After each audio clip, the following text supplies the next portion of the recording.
Welcome to our talk on how to use podcasts to generate sales with Cleoniki Kesidis and Merrill Loechner.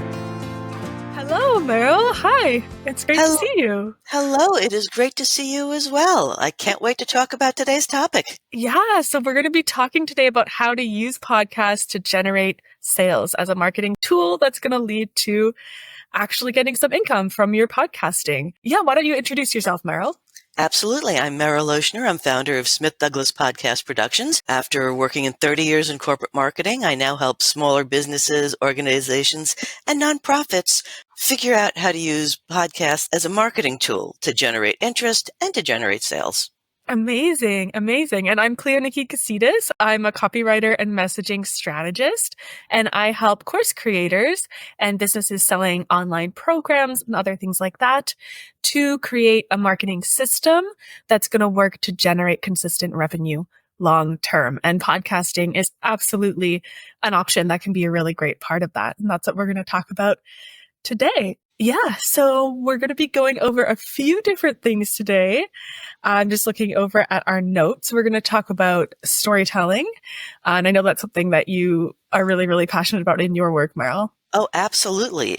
Face it, nobody wants to hear your sales pitch. Yeah. But everyone loves a good story. Totally. So if you are going to do anything, whether it's copywriting or podcasts or videos or courses, please don't turn them into sales pitches. That's the fastest way to turn people off. Absolutely. Storytelling is really that's like a fundamental human truth, like just the way our brains are wired. We love stories. And they are often the answer if you're thinking to yourself, how can I get people to pay attention? Why aren't my hooks working? It's usually storytelling. So yeah, we're going to talk about that.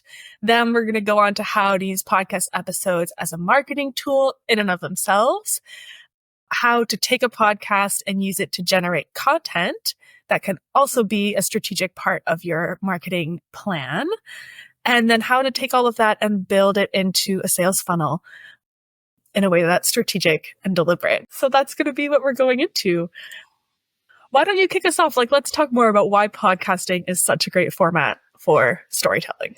Well, primarily it gives you the time and space that you need to get in depth with your story. Unlike a blog post or a short squib on social media, sometimes, especially if you're doing something complex like law or something technical, you need more time and space to get into the details.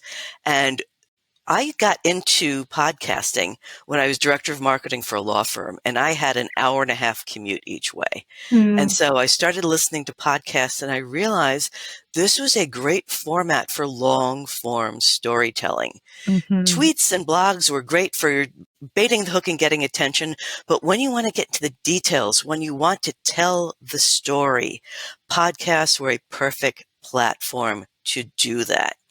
But again, it is not a sales platform because people listen to podcasts to get away from ads. The minute they think they're either being lectured to or sold to, they're going to nope out. So the trick is learning how to take your sales pitch and turning it into an engaging story. And that's one of the things I help my clients with. Now, there's different ways to use a podcast. You can either create your own podcast or being a guest on other people's podcasts. Yeah, for sure. Very different things. Very, very, very different things. If starting your own podcast is like starting a business, you need the time, you need the bandwidth, you need the money because it's like starting another business. If you just not quite at that spot, being a guest on other people's podcasts is a great way to get that started. But realize you need to still have a strategic plan if you're like, well, I'm going to tell my story on all these other podcasts. If you are planning to use your content as marketing content, you can't tell the same story the same way in all the podcasts you're guests on. Because if you want to use this content as a marketing tool, well, great, you've been a guest on one podcast. If you're just saying the same thing the same way in all the other podcasts, you just have this one thing you can use.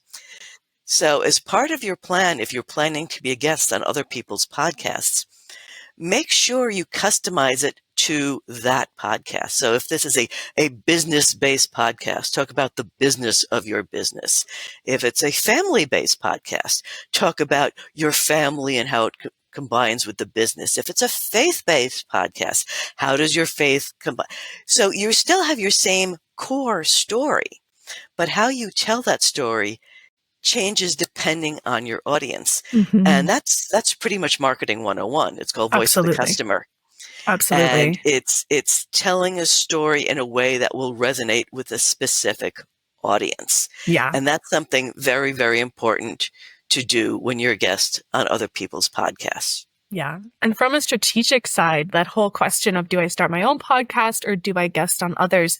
That comes down totally to the strategy you want to do, because really that's an outbound versus an inbound strategy. If you're running your own podcast, what you're mostly going to be doing is nurturing an existing audience. Like, you'll build up that audience, and then these podcast episodes are nurturing them and leading them along towards whatever kind of engagement and community you're trying to create. Versus if you're guesting on other people's podcasts, every time you're speaking to fresh audiences, which is a great way to get new eyes and new people into your world. So really, even though you might feel like, oh, I'm sitting there, I'm recording an episode, it might kind of technically feel the same. They're really different when you embed those two things into your overall marketing strategy. And you've got to have that in mind if you're using podcasting with any intention for it to be part of a marketing strategy. Is this outbound? Is this inbound? Where does this fit in your overall plan? And here's the cool part. You can do both. Absolutely. Yeah. You can have your own podcast and be a guest on other people's podcasts. The way I look at it, there's really 5 ways you can use podcasts as part of your sales and marketing strategy. One is pure education. Who are you? What do you do? Why should anyone care? And again, this is a great way to tell the long form story. It's not your 30-second elevator pitch. You have anywhere between 15 minutes to an hour to talk about, to get into the details. So you can also tell your client's story. You tell like, oh, this is how I helped Joe Schmo. And Joe Schmo, this was his problem. And together we worked together. And this is the outcome. And he was great. And he'd made millions of dollars. And more people are interested in hearing the stories of your successes as opposed to, here are my features and benefits. Because no one wants to hear your sales pitch. But if you tell them really interesting stories, people will understand what you can do, because this is how you help people in that story. So podcasts are a great format for educating potential audiences like, oh, wow, I have this problem too. Maybe I should talk to this person. Mm-hmm. And if you're thinking, no one would pay attention to me for 45 minutes, storytelling is that secret there. That's how you get people enthralled and get them to keep listening for long enough that you're getting across all those points that you want to get across. If you're interested in the topic, people will keep watching, people will keep listening. One of the channels I follow is a guy fixing a watch, literally for 45 minutes. And now I'm going to take out the screw and, oh, look, let's remove this dial. And he's got like 2 million followers. And everyone's like, you're the Bob Ross of watches. It's so relaxing. If people are interested in the topic, they will stay and listen. I mean, people are like, oh, you need your 30 seconds. Well, yeah, some people watch the little clips for 30 seconds and other people watch, Lord of the Rings, the extended version from beginning to end, not stop. If you're interested in the topic, if you're interesting, people will stay and listen. Another powerful tool that podcasts use is branding. It's you're not only telling your story, you're differentiating yourself from other people that are doing similar work. I mean, unless you have a clone, no one out there is doing exactly what you do. But there's probably enough of an overlap that you want people to remember you for you. So it's an incredible way to show your face, tell your story personally. So your story, your company, and your brand are like, oh, I know that person. They're interesting and they tell interesting stories. So it's really important with branding, especially when you're coaching. There's 40 billion coaches out there, life coach and business coach. So you need to have that story so we can differentiate. Because I went to a networking group. I met 37 coaches. Yeah. How do I tell the difference between them? Yeah. By And the having a good one, podcast and a good story. yeah, the one you're going to That, remember is you're like, oh, that one who was like a nurse and did this cool thing before she moved to yeah, like the one who had an interesting story, an interesting background, some sort of distinct hook, which can be from their past, what their method yep. is, their whatever combination of things they do. But yeah, the one you remember from those 37 coaches is the one who had an interesting story that caught your attention. And that's exactly what branding is. It's the, oh, that's the one who. Mm-hmm. Another really good thing for using podcasts is thought leadership. You want to show yourself at the same level as the other experts out there. So you can be a guest on their podcasts and their audience are going to say, wow, the person I follow thinks so much of this person, they brought them onto their podcast. She must be at the same level as they are. Same thing if you have your own podcast, you bring all those experts onto your show and your audience is going to be going, oh, wow, look at all those experts she knows. She must be at that same level. I love that. So you can do it both ways. And it's a And great way for you to build those relationships with those experts too, because it can exactly. be a much, if there's someone who you'd love to work with, you'd love to collaborate, you'd love to be part of their, some sort of program they're doing. It's a lot easier ask to say, hey, like, can I be on your podcast or would you like to come on my podcast versus like, let's collaborate on this huge project together. It's a great way to talk to them, get involved with them, make connections. I definitely know people who run a podcast and they're, speaking of their marketing strategy and what place that holds for them, their marketing strategy, the reason they're using the podcast is to build connections with those people they're interviewing and network. And that's the strategy. That's the reason. That's the purpose of it. And Absolutely. And that kind of brings us on to the next bullet, which is business development. A lot of people who start a podcast or start a business, some are introverts. I had one potential client call me and say, oh, I want to start a podcast. Like, why? I hate cold calling. So I figured if I just call people and say, hey, want to be on my podcast, I can start the conversation as opposed to, hey, you want to buy my product? That can work super well. And so it's not only bringing other experts onto your podcast, it's bringing potential clients in. Mm-hmm. It's like, oh, I've seen the work you've done here. I'd love for you to be a guest on my podcast and let's start the conversation. Mm-hmm. And so, yeah, you want to be a little subtle about it. Like, hey, now that you're on my podcast, you want to buy my product? Yeah. Remember, podcasts aren't a place for sales. That's a separate discussion. Podcasts really have two functions, education and entertainment. If you try to push off too much off of that, people are going to note out. I mean, there's 8.8 million different audiovisual podcasts out there. If people don't want to listen to you, they can easily nope out and find somebody else they do want to listen to. Mm-hmm. So remember, be educational, being engaging. And one of the other big things that a podcast can give you is marketing content.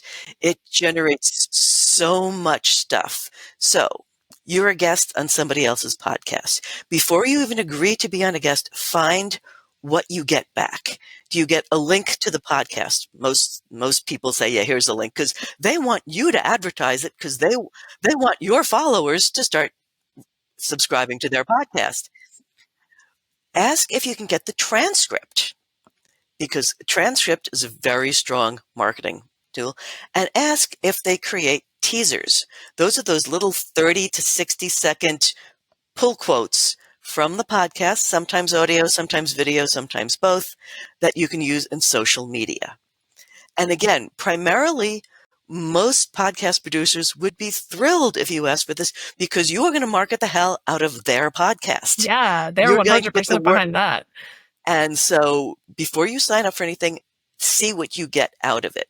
Mm-hmm. And like I said in the beginning, if you're a guest on other people's podcasts, make sure you tell your story in slightly different ways. So you have a library of, okay, I want to reach out to people who are working moms. Okay, here are all the podcast clips and transcripts where I talk about being a single mom running my own business. And you can put a landing page with those clips and those words and those blogs, and you can send that out as part of a campaign. And I want to do faith-based. Okay, this is the podcasts I've been on that were faith-based. And you can listen to the podcasts, or here's some clips. And so you can focus this in on it. And if you have your own podcast, this is a gold mine for marketing. You get your half an hour video that goes on YouTube, which is the second largest search engine in the world next to Google, which owns YouTube.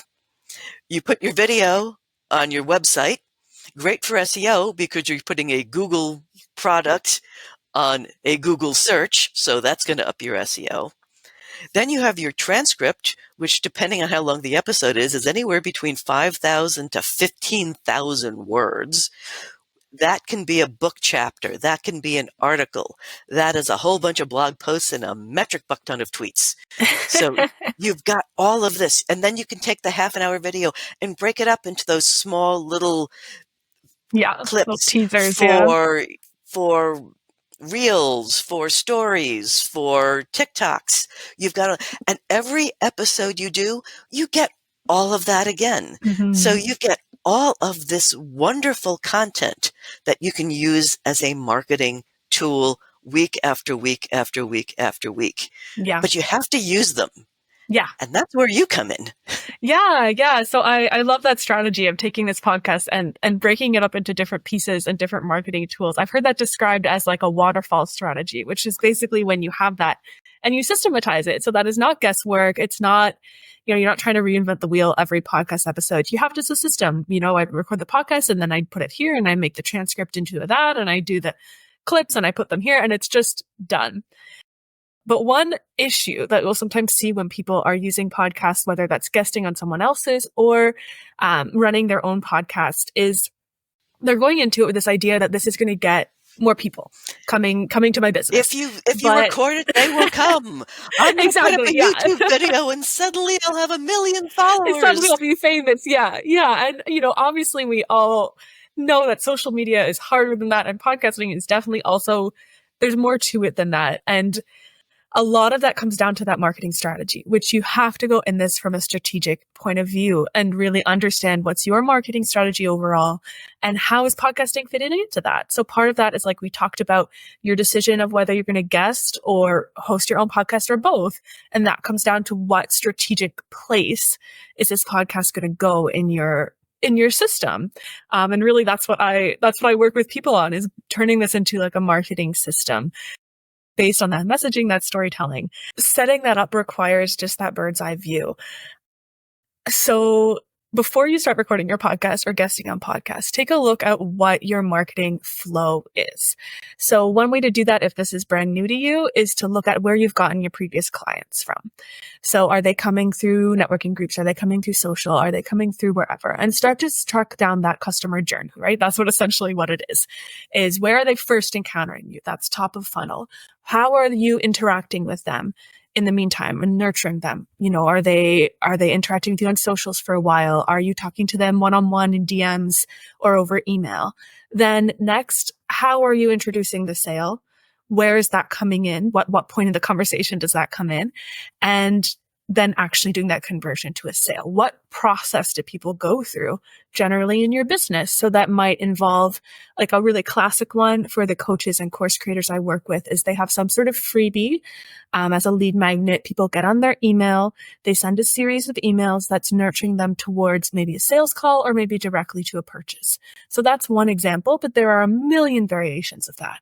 And podcasting, like you talked about, Merrill, where it's very educational, education and entertainment. That's perfect for that top of funnel, that early stage where you're meeting new people and you're wanting to warm them up. So what do you do next with that podcast? And a big part of that is, what is the action that you want people to take? So if this is a customer journey, it's like a staircase or step by step. What's the step after the podcast? So after someone listens to this podcast, what is the next place you want to take them to bring them that step closer to one day perhaps being your client if they're the right fit?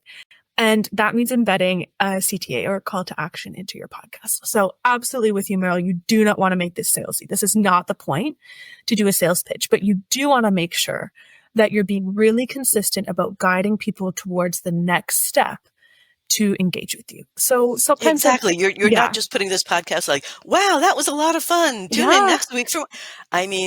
That's great too. But if you actually want to get some results, it's you have to tell them, and this is what you can do next. You don't have to say, you got to do this next. It's and if you'd like more information, I've got this great book. I've got this great website. Check this out. Yeah. We're having an event, blah, blah, blah. Yeah. It's give them a reason to contact you. Yeah.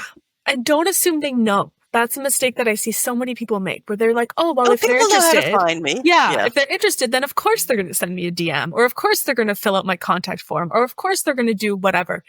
But people, if you don't guide people on what the next step is, they probably aren't.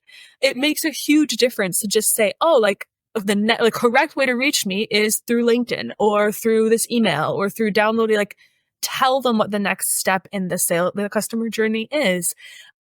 And I would definitely warn against keeping them in that nurture phase too long. So just being like, oh, just keep listening to my podcast, or, oh, follow me on socials. And like, you're just going to hang out in my world forever. Like, I mean, that's great. It's fun. You'll starve to death, but it's, yeah, like, no, take them to that next layer, the next, another step closer to you. One thing I love for podcasts is to guide them towards some kind of free resource that is a continuation of that education. Because like you said, people are consuming podcasts to learn about something or to entertain themselves. So give them something that takes that a little bit deeper. So that could be like a free ebook, a free mini course, something that is a lead magnet for your email list, and most likely it's going to give them a little bit more in-depth information on the topic that you were discussing, which they're interested in because they just listened to an episode about it. And so it's going to be a really easy ask and an easy next step to dive deeper. And if you are guesting on other people's podcasts and, this is early on, like you're really serious about growing your audience, you can absolutely make custom lead magnets for those audiences. So say, oh yeah, this is like a podcast geared towards moms who are entrepreneurs. So I'm going to adjust my lead magnet, don't like spend hours and hours doing it, but I'm going to make it like mom focused. And then this other podcast is geared more towards like tech or whatever. So I'm going to just like make a spin on it that's more focused for that. Cause you want this to feel like such an obvious next step. Really the whole step along the chain until you make the sale. You want it to be like, oh, well, yeah, of course. Like I just listened to this half-hour conversation on this topic. Obviously, I want to get the ebook that has the templates that she was talking about. And embedding that in can be really well done too, and a really good strategy. So have your CTA at the end. In most cases, the podcast, will end with people saying, oh, how can we reach you? Or what can we do next? But don't be afraid to embed it throughout. Like as you're telling your story, as you're telling, case studies and customer stories, as things come up, be like, oh yeah. And so at this point is where I used my template, which you can get for free on my website, and did blah, blah, blah. Or, oh yeah, this is the point where we follow my method, which I outlined in this ebook on my website. So, it's not a sales pitch. You're not stumping. Sprinkle it through, but don't hammer through. I was listening to one where every eighth line is like, as I said in my book, da da da da da, and on page 5 of my book, it's just like, are we going chapter by chapter through this guy's book? Yeah. You just comes on too heavy, and it also be careful not to give it all away too. So I know that there's a lot of debate around, do I give everything away for free and then hope people will come to me, or do I hold my secrets close? Yeah. There's pros and cons to both of those. I'm not going to say 100% one way or the other, but if you have some kind of freebie or lead magnet to get people on your email list, to get them to that next level, and you basically explain it all in a podcast episode, what is the point of downloading the e-lead magnet? Yeah, it's like having the coming attraction of the movie show all the best parts. I'm like, now I don't need to see the movie. This is a teaser. This is, wow, this is really interesting. I want to learn more. That was great. That was really interesting. I've learned all I need to know. Yeah. And that's a tricky balance. It might take some tries to figure out how to hit that point. And one way to think about that is to think about it as a story. So I'm also a fiction writer, and stories have arcs, right? So you have some kind of hero. They're going on some kind of adventure. They encounter problems. They encounter obstacles. They eventually, they probably try some ways to fix it that don't work. They eventually find a way that does work, and they execute that, and then they live happily ever after. So at what point in that story of your journey, your customer's journeys. What you really want it to be is the story of the person you're working with, how they're struggling with a problem. They're trying to fix their problem and it's not working. You can give them the correct roadmap to figure this out. And then they're going to live happily ever after. But Well, where in that story, yeah, it's the Scheherazade form of marketing. Exactly. Where in that story, you wanted people going, but then what happens? Yeah. Wait, yeah. I want to know more.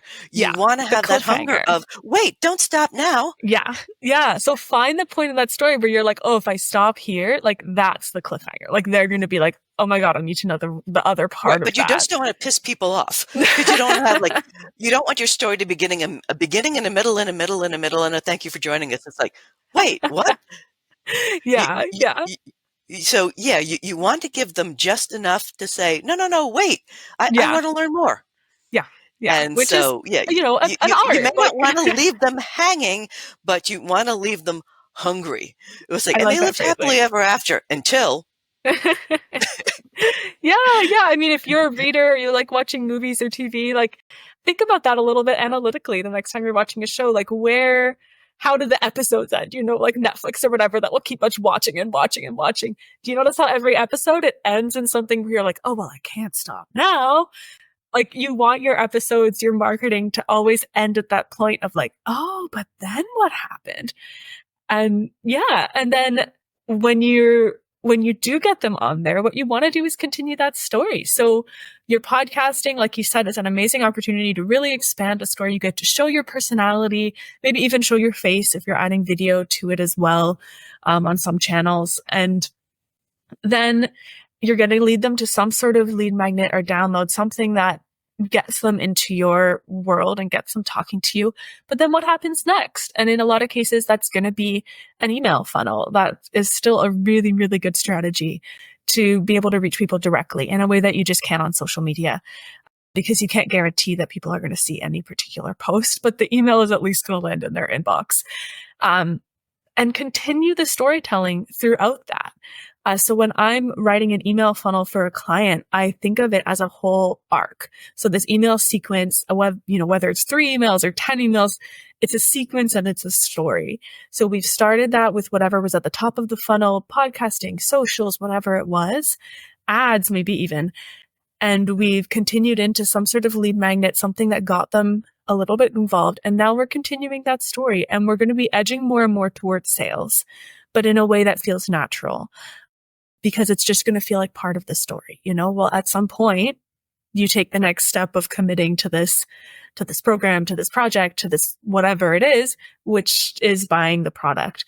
And you make that feel like the obvious thing to do, and just have that be a really smooth transition from this top of funnel content that's interesting to this is the obvious next step.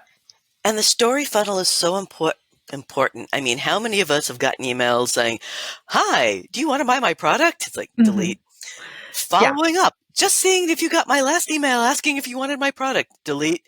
Last chance, I'm just following up. It's like, you're not giving me any reason to click. Yeah. And if you find it challenging, like some people do, they can be really good at storytelling in podcasting and in formats like that with their voice, and can find it really challenging to transition that to writing.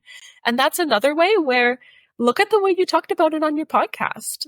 Like record a sales pitch, look at a transcript, pull out the language that you're using on that transcript. If you find that when you sit down to write, you turn into like sales mode or like super professional mode and you sound like not remotely like yourself and your actual human voice, and it just sounds like bleh.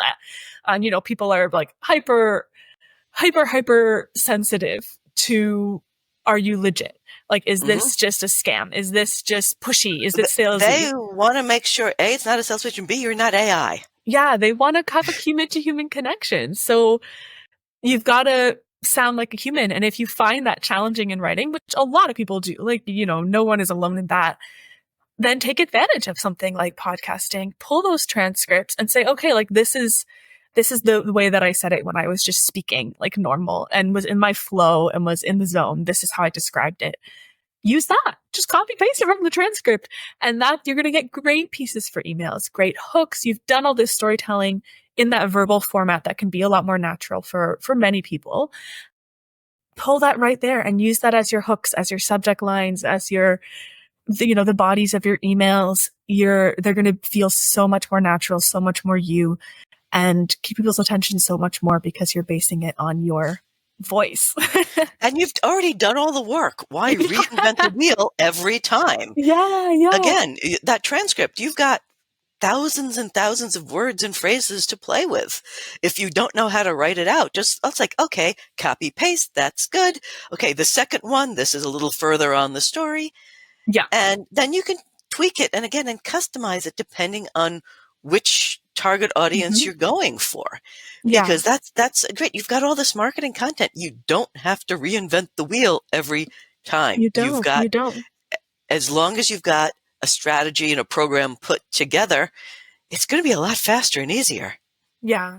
And you do, like, before all of this, obviously, you need that foundation of a clear understanding of your audience, number one priority, a clear understanding of what differentiates you, and a clear message, a clear overall story. So with my clients, I work on that sort of customer journey, like that hero story, so that they have that arc. If you have all of those pieces and you understand it really well, this is my brand, this is what we do, this is our brand promise, these are our values, this is who we help, I understand it in depth, then you can just, lead that into storytelling and let it just flow, and it will work so much better than pushing yourself into trying to be really salesy or pushy. And don't stress about repeating yourself either. It's great to repeat yourself. By all means, repeat yourself. People want to hear things over and over again because that's what helps them sink in. So there's nothing wrong with being like, oh, but I used this story in podcast episode number 12, so I can't put it in my email. Yes, you can. Mm-hmm. Yes, that can go in your email funnel. Use it again. Can. And unless you have stalkers, not everyone's going to listen to every episode. And other people are like, oh, yeah, I remember when she said that. Yeah. I mean, when you go to like family dinners and whatnot, you're going to hear the same family stories over and over again. That kind of becomes tradition at that point. Yeah. But yes, now if you're telling the exact same story every single episode and every time you may want to, I was speaking to someone and saying, well, tell one of your customer stories. I did. You only have one customer? Like, okay, we can work on that. Yeah. Yeah. I mean, variety, but it's totally okay to stay true to the same thing and to repeat that content in especially in different forms, right? In podcasts, in email, on socials, in different places. And just, it's built that coherence. And coherence is something that is underrated because that is a really big foundation of trust. And trust is essential in any purchasing situation. Anytime you give someone money, it's an act of trust that they're going to deliver what they said they'd deliver. And it's especially true today where there is, so many industries that are just chock full of all different kind of competitors. People are really sensitive to like scams on the internet and things like that. So building that trust is essential, and trust comes down to consistency and authenticity. So feel free to be consistent with your voice, be consistent with your story, be consistent throughout your podcast episodes with always having the same call to action. Nothing wrong with that. You don't need to shake that up. The next step is this. Go join my email list. That is the next step. That is what you should be doing. Go join my email list. Like, be consistent with that and be authentic. And that's how you're going to build trust, which is the number one first step. You cannot sell to anyone who doesn't trust you. And you also better be able to back up what you're saying. It's and join my email thing and we'll get you my free book. And it's like, okay, join your email. It's like, oh, I haven't finished writing the book yet, but when it's done, I'll send it to you. Yeah, it's make your potential clients your partners. It's hey, I'd love to hear your stories. I'm putting a book together. I'd love to share your stories. No matter where you are on the path, whether this is something you're just starting or you've been doing it for 20 years, surround yourself with the helpers. And sometimes it's your clients and potential clients that are going to be your helpers. Yeah, absolutely. And that made me think of just a last thought. I think we're coming up to the end of our time, but another thing that I want to remind people is that first time when someone is first meeting you, is first introduced to you, is first getting excited about you, that's their maximum interest. So don't be afraid to start leading them through your sales funnel then.